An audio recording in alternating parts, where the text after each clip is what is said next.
In general, the economic data that is coming out on both the US and the world at large is not good. We are likely either in a recession now or one is barreling towards us. It is also likely that things will get worse before they get better. So what to do during these difficult economic times? How can we keep a level head and not get overwhelmed? How do we make the wisest choices to protect ourselves? In this video, we'll give you a number of practical tips for what to do with your personal finances during a recession to come out the other side in the best possible shape. Before we begin, please like this video and hit the subscribe button with notifications turned on so you will be first to know about new content. Our mission at the Personal Finance and AMP Investing channel is to empower people to achieve financial independence. Subscribing will help us achieve that goal. Now, let's get back to today's video. We've lived through good times and bad, and we find ourselves entering not great economic times. The free money from the government and cheap loans are over. The times of low inflation and rising wages are behind us. We are basically at full employment now, but there are some signs that job losses might increase in the future. So what do we do? Let's go through a list of practical things that we at the Personal Finance and AMP Investing channel recommend as solid tactics to get through challenging economic times as strong as possible. 1. Increase your savings and pad your emergency fund. Yes, our first suggestion is not to pay off debt but to increase savings. These times are so unprecedented and difficult to predict that if you had to choose one over the other, having some savings is better than not having debt. The reason is that having extra savings can be used for anything that you need. Not having debt helps in the long run, but you might need that cash urgently. If you are confident that you have sufficient savings to cover yourself, then by all means pay off some loans, especially high-interest credit cards. This will reduce your future liability of principal as well as reduce the interest you'd pay on the debt. 2. Stay on top of your debt if at all possible. Continue making the minimum payments on your loans. Late or missed payments will lead to a reduction in your credit score, which would hamper your ability to get credit in the future, or at least at favorable terms. So stay on top of your payments. If you can't make all the payments on time, first contact your lender to see if they can help you by adjusting your payment schedule temporarily more favorably. If you have to miss a payment on unsecured debt. As we discussed in the video on a deep dive into what debt actually is, there is both secured and unsecured debt. With secured debt like a car loan or home mortgage, the lender can repossess the asset that is collateral. Meaning they could repossess your car or put a lien on your home. Lenders cannot do such things with unsecured debts. They can't take away your college degree or the sweater you bought on sale with your credit card. So pay your secured debts first so you don't risk losing key assets. Consider selling secured assets to generate cash to pay off debts. You'd be better off selling that now slightly used car to raise cash to pay off the debt than get it repossessed. Downgrade to an old used beater car that will still get you from point A to point B but won't cost you much. Sell your house to get out from under the mortgage. It's possible that you have sufficient home equity built up if you've owned the home for a while that in a true long-term difficult situation, you could survive on that equity in cash. Downgrade to a smaller home or apartment that costs less to live in. 3. Reduce household expenses. This goes without saying and needs to be done immediately.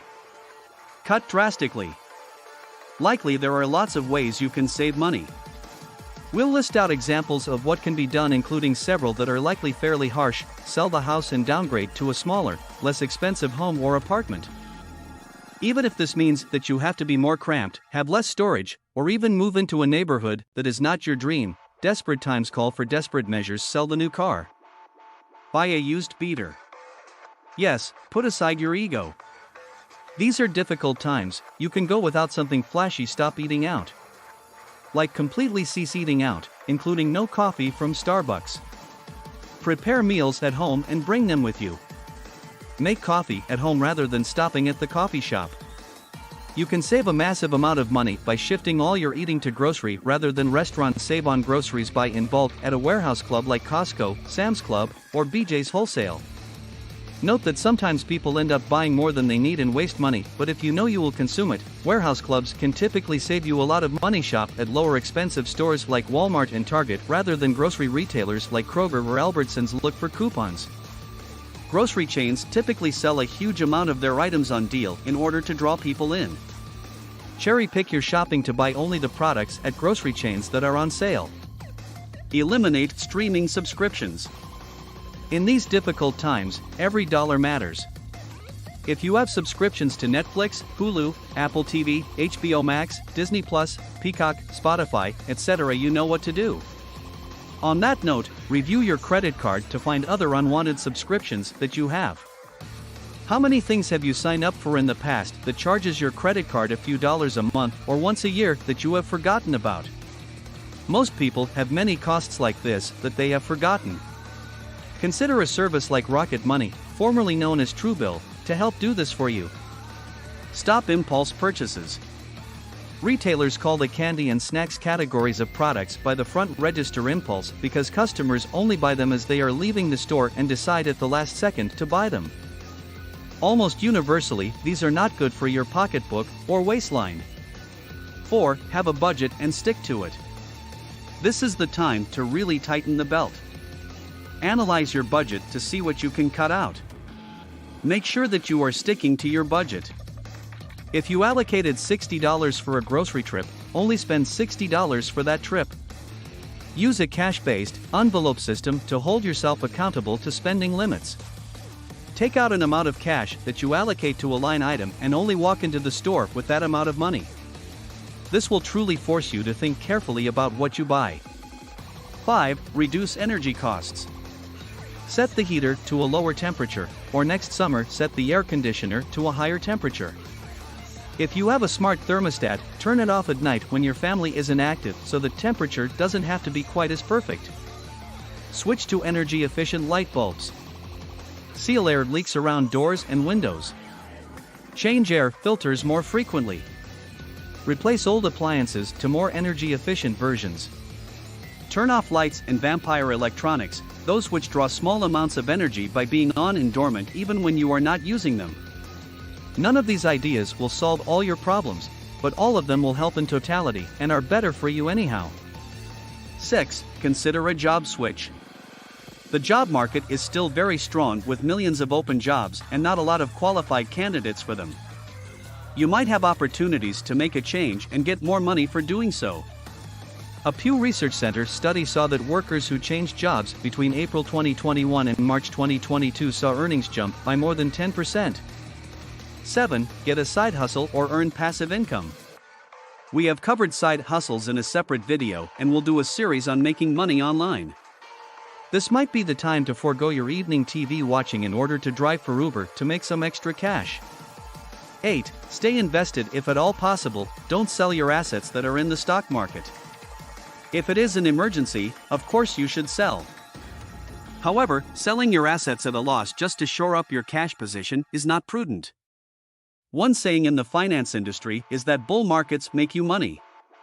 Bear markets make you rich. This means that if you can stay invested or even increase your investments while assets are inexpensive and have sold off from highs, that can lead to long-term gains when the market recovers, which is inevitably will remember that times are tough and there will be good times ahead. Hunker down now when things are difficult and have a plan to get through it. Don't get overwhelmed or panic. Just have a plan and stick to it. Stay positive and you'll weather the storms that are coming. Let us know what you think in the comments section below. Also let us know if you have specific topics or questions you want us to address in future videos. Don't forget to like this video and subscribe to our channel so we can help achieve our mission of empowering people to achieve financial independence. Thank you for watching and we'll see you next time.